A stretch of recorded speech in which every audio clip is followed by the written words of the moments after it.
Chers amis internautes, bonjour, je suis Thierry Jamin de l'Institut Incarri Cusco. Nous sommes samedi 25 février et j'ai le plaisir de vous annoncer que nous avons atteint 75% du financement participatif que nous avons lancé il y a un peu plus de 20 jours pour réaliser des analyses complètes de ces mystérieux corps et organes momifiés découverts dans le sud du Pérou à la fin de l'année 2015.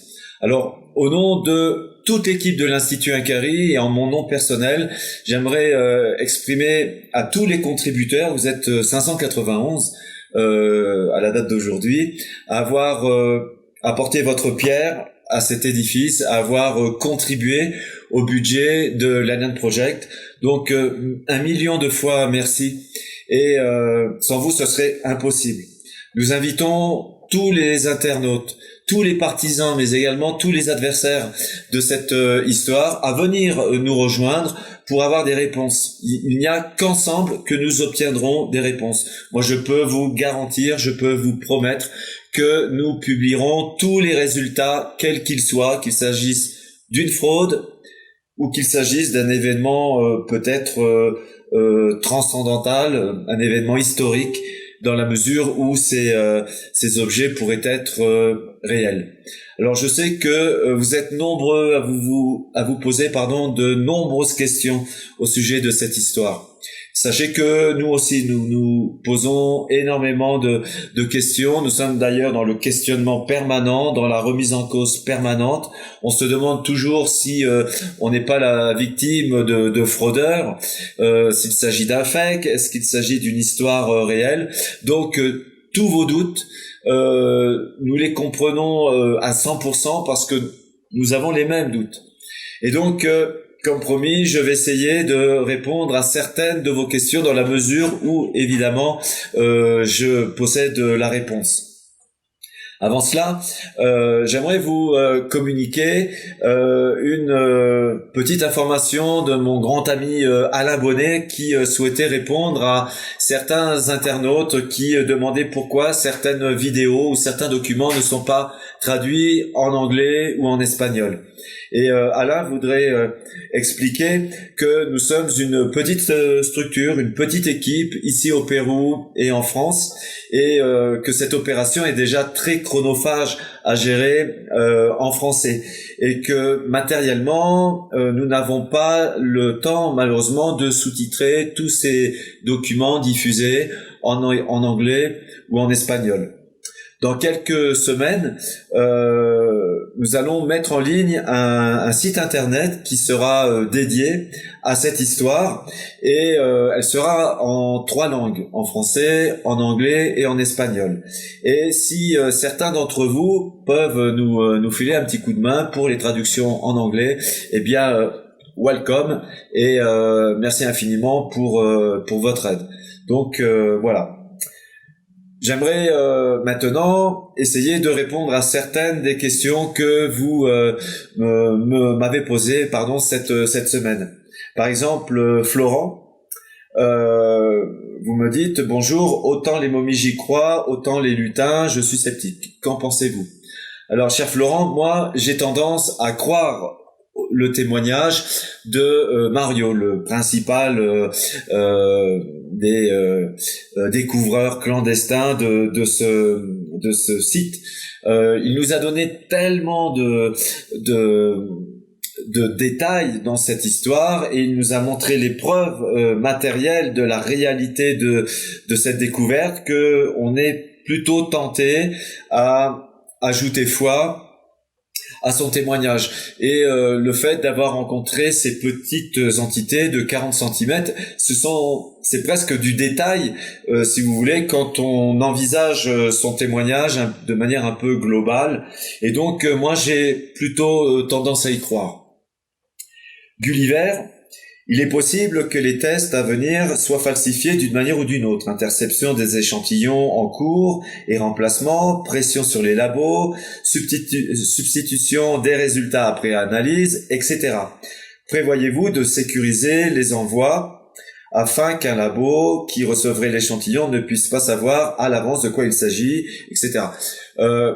Cher Gulliver, nous essayons de prendre le maximum de précautions au niveau des analyses et des laboratoires. C'est d'ailleurs la raison pour laquelle on a décidé de choisir 3 laboratoires pour un même type d'échantillon. On imagine que ces laboratoires, qui vont donc être chargés d'analyser les mêmes tissus osseux ou musculaires, vont rendre les mêmes diagnostics, donc les mêmes conclusions et les mêmes interprétations. Donc c'est une sécurité.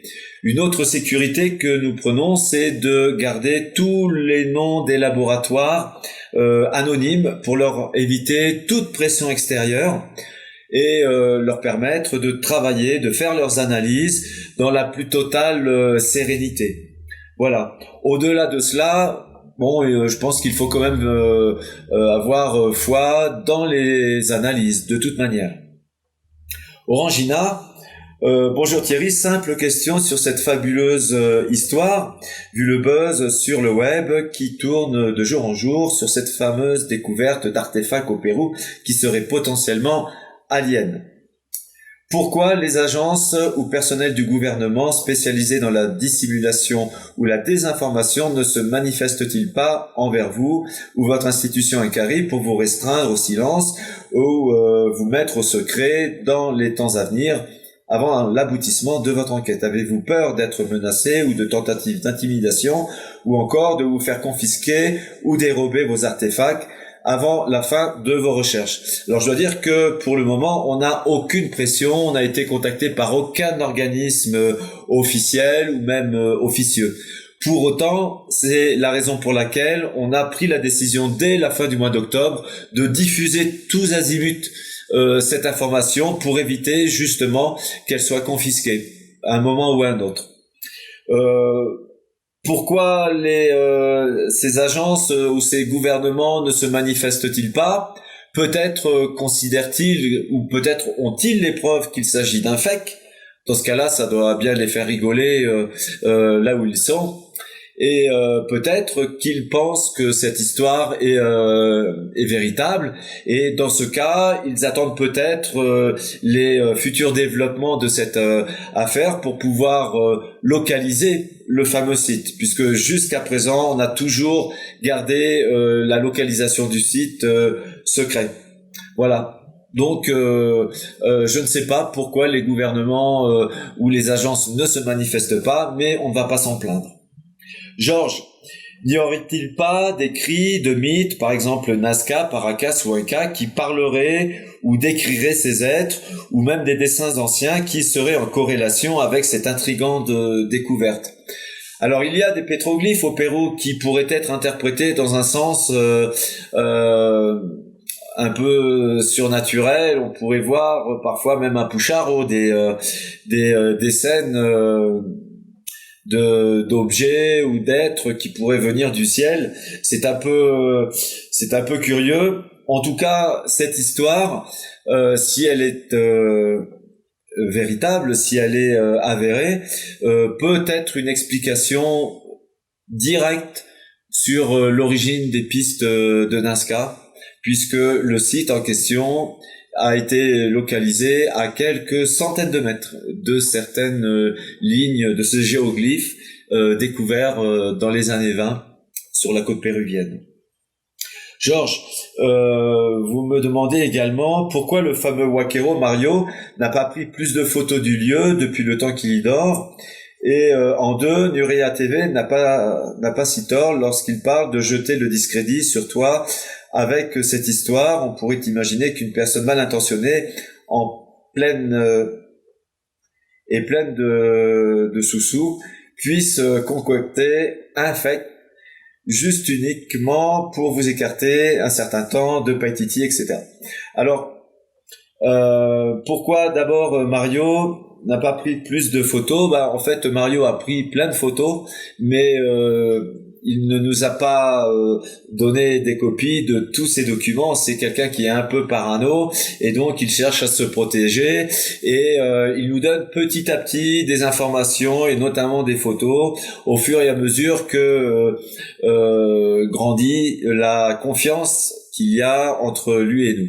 Voilà, donc il faut avoir un petit peu de patience, être très diplomate, et je pense qu'avec le temps, on parviendra, peut-être même avec le concours de Mario, à accéder au site. Voilà.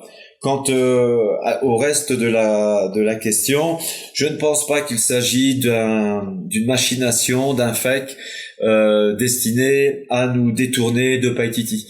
La personne qui m'a contacté au début avec le fameux Paul, c'est une personne de pleine confiance que je connais très bien, un journaliste d'ici, de Cusco, et donc on peut pas soupçonner une machination, ou alors faudrait vraiment imaginer une théorie du complot très élaborée, et je ne la partage pas. Sachez que malgré le fait que cette affaire nous occupe énormément, nous sommes toujours en train de préparer la campagne Paititi 2017, et on espère pouvoir se mettre en route dans le courant du mois de mai ou du mois de juin.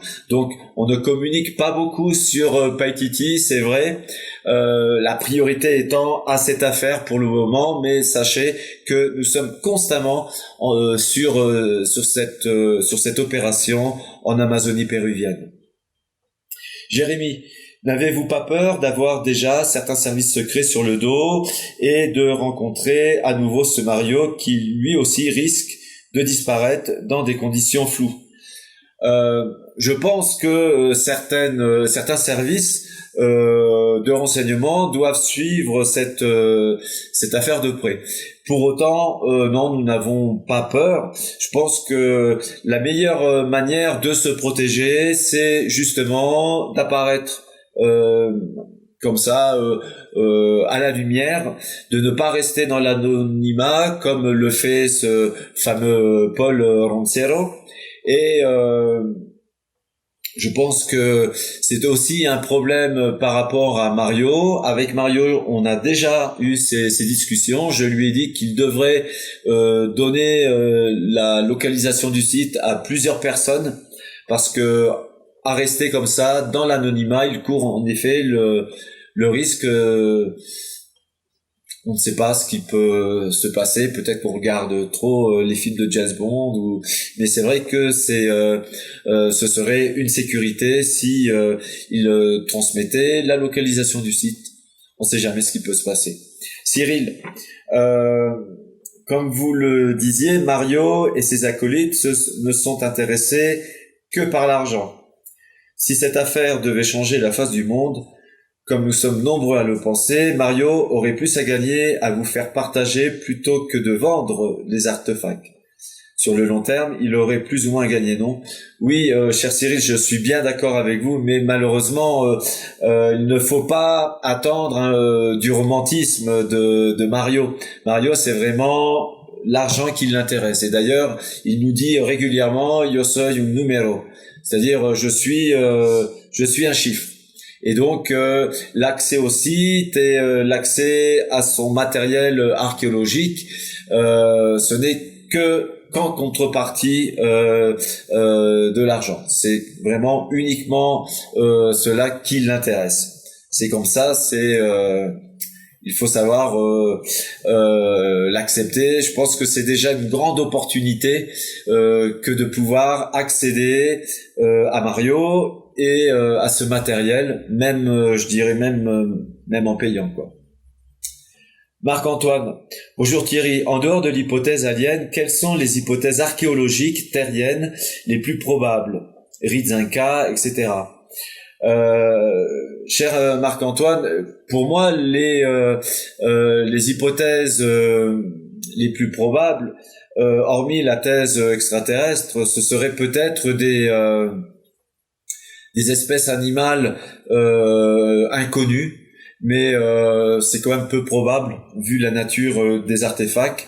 Et à titre personnel, je ne vois qu'une imposture, qu'un fake, soit un matériel qui nous viendrait d'un autre monde, qui nous viendrait d'ailleurs. Je ne vois pas d'autres explications.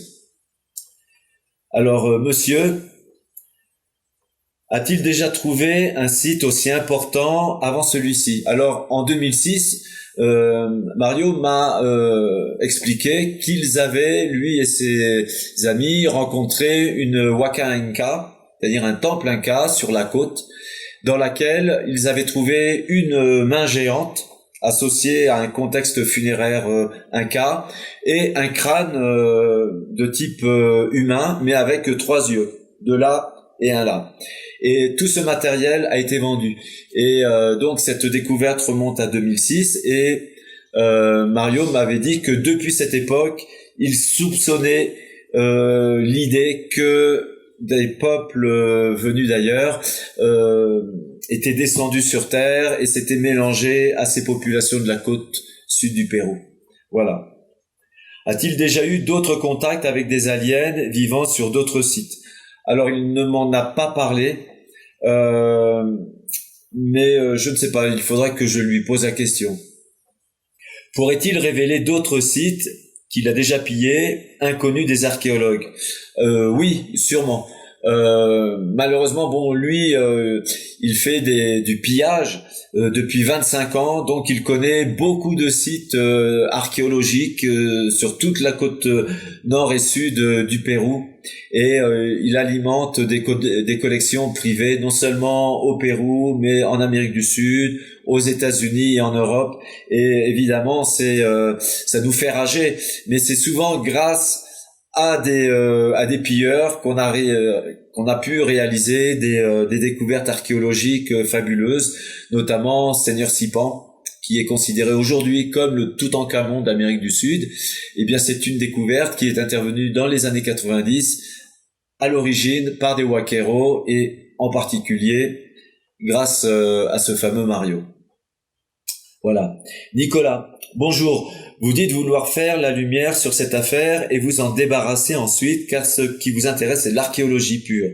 Mais ces découvertes, je le pense, sont archéologiques et peuvent remettre toute l'histoire archéologique en cause, aussi bien sur les croyances que sur la construction des temples, etc. Surtout que vous dites avoir récupéré de la technologie. Utilisez-vous ce terme pour quelque chose qui ne colle pas avec l'époque ou quelque chose qui pourrait même nous dépasser technologiquement actuellement? Merci.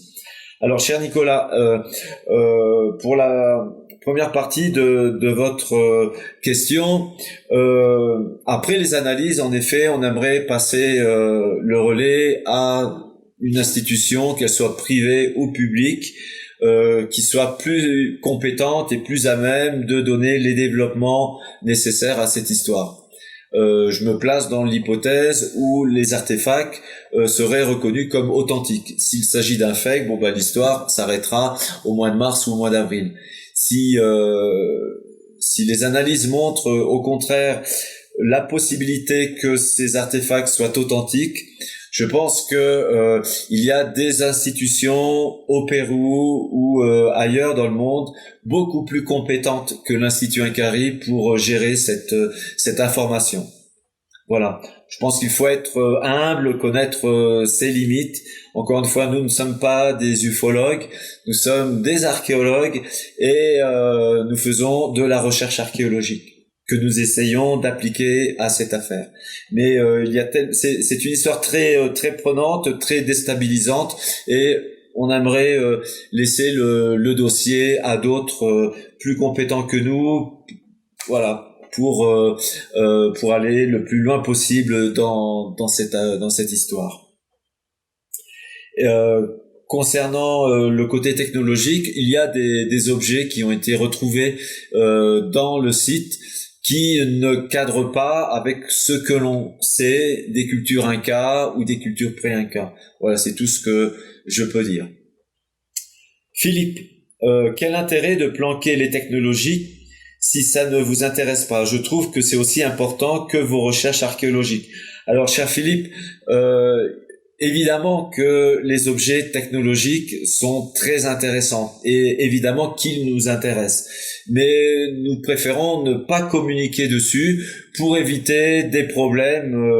Je pense que dès qu'on parle technologie, cela titille les gouvernements ou certaines agences pour essayer de s'emparer de ces technologies. Voilà. Donc nous préférons nous concentrer sur le biologique pour essayer de savoir s'il s'agit de matériel authentique ou d'un fake. Voilà, je pense que en ce qui concerne l'Institut Incaris, c'est la mission entre guillemets que nous nous sommes fixés, déterminer si oui ou non il s'agit de matériel authentique ou frauduleux. Voilà. Jonathan, y a-t-il des inscriptions ou bas-reliefs sur les sarcophages ou sur les murs du site? Alors, à ma connaissance, sur les sarcophages, il n'y a pas d'inscription. Cependant, sur certaines parois de certains salons, de certaines salles, de certains couloirs, oui, il y a des décorations. On m'a expliqué que certains murs étaient décorés de pierres de couleur incrustées en forme de spirale notamment. Et puis Mario m'a aussi dit que certaines pierres ornaient les coins du sol et du mur, des pierres de couleur noire. Voilà. Et puis certaines pierres dépassaient de certains plafonds, ça semblait assez curieux. Ferkas, hola, comment vas-tu? Hola Thierry, parmi les photos montrées ou descriptions que t'aurais fait Mario sur les nombreux corps momifiés découverts sur le site, certains se démarqueraient-ils par rapport à ceux que tu nous as montrés?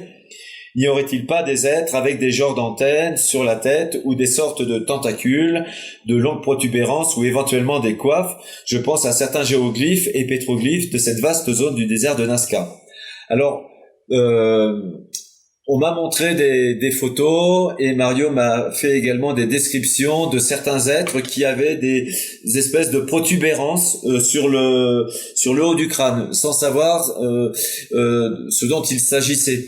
Ce ne sont pas vraiment des cordes, mais ce sont des petits tubes ou des choses comme ça qui permettent peut-être de respirer, me dit Mario, mais voilà, je n'en sais pas davantage, et puis à travers des photos c'est toujours un peu délicat d'interpréter. Et donc est-ce qu'on peut faire un parallèle avec les pistas de Nazca? Oui, de toute façon, puisque le site est dans la même ère culturelle que les lignes de Nazca. Laura, comment peut-on être sûr que le matériel vendu par Mario n'a pas été acheté par les gouvernements afin de faire disparaître les preuves?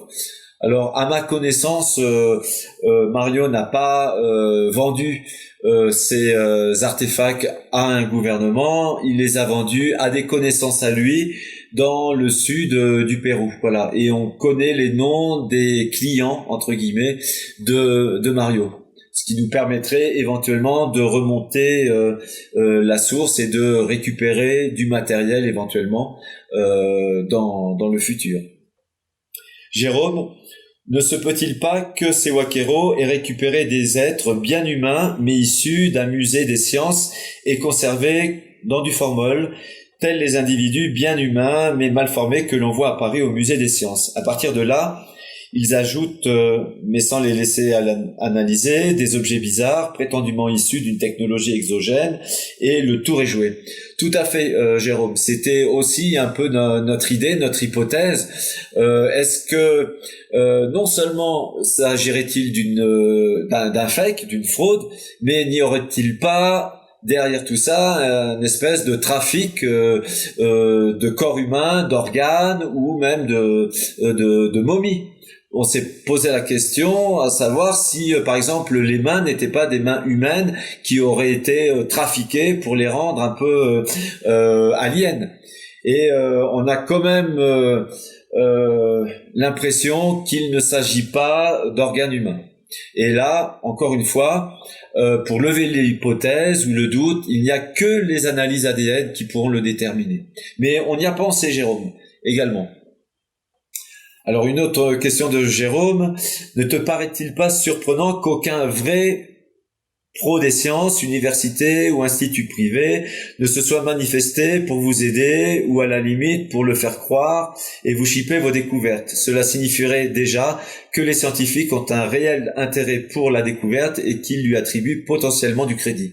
Alors, nous sommes en contact avec des chercheurs, notamment au Brésil et au Mexique, qui sont très intéressés par ces découvertes et qui vont nous filer un coup de main pendant toute la phase des analyses. Mais ça, je pense qu'on aura l'occasion d'y revenir dans les semaines qui viennent. IS2, Thierry a dit sur BTLV qu'il y avait eu des analyses confiées à un labo au Pérou, mais qu'ils attendaient les résultats depuis 2 mois. Est-ce que le délai est normal ou bien peut-on déjà se demander si les résultats ne sont pas sous clé dans un tiroir? Alors, en ce qui concerne l'Institut Incari et en ce qui me concerne, on ne vous cache rien, je peux vous le garantir. J'ai vu certaines questions qui tournaient autour de ces analyses sur ma page Facebook. Alors, comme je l'ai expliqué, il s'agissait d'un petit peu de peau qui a été prélevé sous la tête momifiée que possède Paul. Et on a communiqué cet échantillon à un anatomiste ici à Cusco. Les échantillons ont été regardés au microscope. On m'a dit qu'ils étaient constitués de différentes matières non identifiées et de cellules mortes. Et donc, comme ça leur paraissait un petit peu étonnant, ils ont envoyé l'échantillon à Lima et ça s'est passé juste avant les vacances de fin d'année, les fêtes de fin d'année. Et alors, jusqu'à présent, malgré mes demandes auprès de cet anatomiste, on n'a pas de résultats. On m'a dit que on avait détecté dans ces analyses des fibres de coton et effectivement dans cette zone de la tête, il y avait des traces de coton importantes qui ont sûrement été utilisées par les embaumeurs.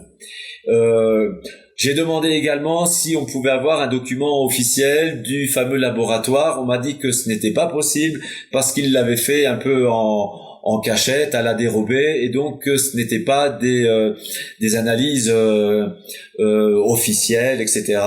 Ce que nous voulons réaliser au mois de mars. Donc voilà. Pour le moment, on attend les résultats, mais je doute que nous ayons un document écrit de ces échantillons qui ont été envoyés à Lima. Et je voudrais également terminer sur cette question pour dire que il ne s'agissait pas, quoi qu'il en soit, d'analyse ADN ou carbone 14. Voilà, c'était juste pour nous assurer s'il s'agissait de matériel biologique, ce qui est le cas ou non. Alain, qui est exactement ce Paul? As-tu son identité? Pourquoi te met-il en cause dans la dernière vidéo qu'il a diffusée sur YouTube? Alors Paul, c'est la personne qui, avec mon ami journaliste Dante Rios, m'ont contacté à la fin du mois d'octobre pour nous alerter sur ces momies, sur ces corps momifiés en tout cas, et sur ces organes, et avoir notre opinion, notre analyse sur la nature de ces objets et éventuellement l'aide de l'Institut Incari pour pouvoir entreprendre des analyses et faire connaître cette possible découverte incroyable. Alors son identité, comme Paul m'a mis en cause dans une vidéo cette semaine, je peux dire qu'il s'appelle Germán Paul Roncero Fernandez. Voilà. Et j'avoue que je ne comprends pas pourquoi il apparaît de manière aussi ridicule sur ces vidéos avec un bonnet qui le fait penser à un lutin ou un nain de Blanche-Neige et des lunettes de soleil, comme si il était poursuivi par les Men in Black. Et je trouve ça totalement ridicule, d'autant plus que ce n'est pas le découvreur du site. On peut comprendre les précautions de Mario, mais de Paul Roncero, je ne vois pas du tout l'intérêt de se cacher comme ça derrière un déguisement un peu ridicule. Alors il me met en cause parce que bon, c'est bon, je ne sais pas à vrai dire. Je pense que il a pris un peu, comment dire, il a mal apprécié le fait que nous sommes actuellement en train de diffuser sur la toile toutes ces découvertes. Mais quand Paul m'a contacté, on s'était bien mis d'accord. Il fallait que ces recherches, ces investigations se fassent selon un protocole, celui de l'archéologie moderne. C'est en tout cas la proposition qu'on lui avait faite. Et les analyses devaient être réalisées selon un protocole rigoureux pour qu'il n'y ait pas de doute lors des résultats. Seulement ce Paul a commencé à faire des publications mêlant des extraits de la Bible, etc. Chose que on a complètement rejeté. On s'est désolidarisé de ces diffusions. Et quand on voit la manière de charcuter les objets qu'il a, de découper à la tenaille et de vider la tête de la petite momie au tournevis, on s'était dit que définitivement c'était pas la bonne voie à suivre. Et donc on s'est éloigné de Paul dès la fin du mois de décembre. Alors on sentait venir un peu le problème, puisqu'on a découvert que Paul faisait partie d'une secte péruvienne qui s'appelle Alpha et Omega, et il en faisait un peu à sa tête. Et donc depuis le mois de décembre, on a mené des investigations pour remonter la filière, une vraie enquête policière, et on a réussi, avec beaucoup de chance, je dois dire, à contacter Mario. Et aujourd'hui, Mario est notre interlocuteur, et il a d'ailleurs coupé les ponts avec ce Paul. Alors Paul en a pris ombrage, c'est son problème, ce n'est pas celui de l'Institut Incaré. Nous irons jusqu'au bout dans cette affaire, et s'il s'agit d'un fake, on le saura. S'il s'agit de quelque chose d'authentique, on vous le dira tout autant. Voilà. Jacaille, quelques questions me passent par la tête et pourraient être importantes, sait-on jamais. On ironise pas mal sur le petit gris au tambourin, entre autres, mais je pensais à une explication possiblement sérieuse. Je fais le rapprochement de la mort supposée des deux Waqueros, les cavités n'ayant pas été ventilées ou exposées à l'air libre. Ne pourrait-il pas s'agir de gaz toxiques? Y a-t-il eu des problèmes? Il faut se poser la question. On sait que certains gaz sont hallucinogènes, d'autres peuvent attaquer le système nerveux central, etc. Alors, il y a effectivement dans certains sites archéologiques certains gaz toxiques comme le radon ou l'antimonium qui peuvent provoquer des décès, mais apparemment ce n'est pas le cas. On nous a expliqué que les deux décès étaient intervenus de manière assez étrange, pour ne pas dire plus, pratiquement surnaturel, après une rencontre avec ces petits êtres qu'ils ont essayé de tuer. Et voilà. Je ne pense pas qu'il s'agit de gaz toxiques, puisque Mario, qui n'a jamais eu à souffrir de quelconque maladie quand il était dans ces souterrains, m'a dit qu'on y respirait de manière plutôt naturellement, quoi. Enfin, Alain, les objets biologiques sont enrobés d'une solution poudreuse qui les fait ressembler à de la pierre ou à un fossile. Est-ce une méthode courante de momification? Y a-t-il d'autres exemples de cette technique chez les Incas ou les civilisations précolombiennes? Alors, personnellement, c'est la première fois que l'on rencontre ce genre de solution poudreuse autour d'artefacts. Il s'agit peut-être de produits qui étaient utilisés par les embaumeurs pour conserver les corps. Et mon ami Yves Herbeau m'a suggéré qu'il pourrait peut-être s'agir d'une sorte de natron, ce produit qui était utilisé en Égypte à base de sodium pour conserver les corps. Et donc il sera très intéressant à partir du mois de mars d'entreprendre les analyses également de ces matériels poudreux. Ça y est, j'ai terminé. Je vous remercie infiniment pour votre soutien. On a été un petit peu attaqué cette semaine, et je dois dire, j'ai été bluffé, émerveillé par toutes les réactions. par vos réactions, chers amis internautes, pour me défendre, pour défendre l'Institut Inkari et pour défendre cette affaire. Vous êtes vraiment de super amis, de super avocats, et avec vous, je suis sûr que on ira très loin. Voilà. Je voudrais vous remercier encore une fois pour vos questions, pour votre implication dans le projet Alien Project, et je vous dis à très bientôt dans la semaine.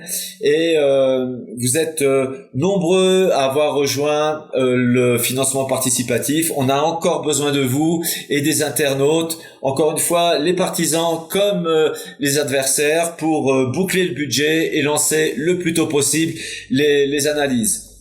Merci et bonne semaine, et à très bientôt.